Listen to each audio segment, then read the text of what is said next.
Bonjour mes champions. Bon, bah là, je suis dans ma petite C3.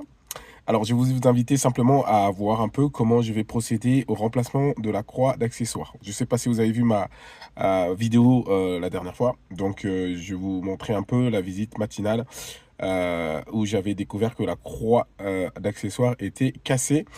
Et j'avais plus d'huile non plus au niveau du moteur. Donc là, aujourd'hui, je vais faire le remplacement de la croix d'accessoires que j'ai dû commander. Bon, ça a mis un peu de temps parce qu'en fait, entre-temps, ils n'avaient pas fourni la bonne référence. Parce qu'il faut savoir que sur les C3, il y a pas mal de références. Donc, malgré la motorisation que vous avez, il peut y avoir des surprises. Donc moi en plus j'avais remplacé le moteur et donc du coup le mécano m'a pas mis le même moteur d'origine. Donc du coup j'ai un moteur qui n'est pas du tout d'origine par rapport à la plaque d'immatriculation. Voilà, premièrement. Donc c'est très important de toujours visualiser ces informations avant de faire le remplacement de votre croix d'accessoire ou d'un autre type de d'équipement sur votre véhicule.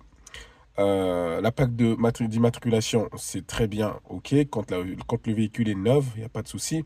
Et encore, des fois, il y a pas mal de références pour une même pièce. Donc, voilà. Et moi, en fait, j'avais simplement oublié que j'avais changé le moteur dessus. Donc là, je vais procéder au remplacement de ma croix d'accessoire. Et je vous invite à visualiser tout ça ensemble.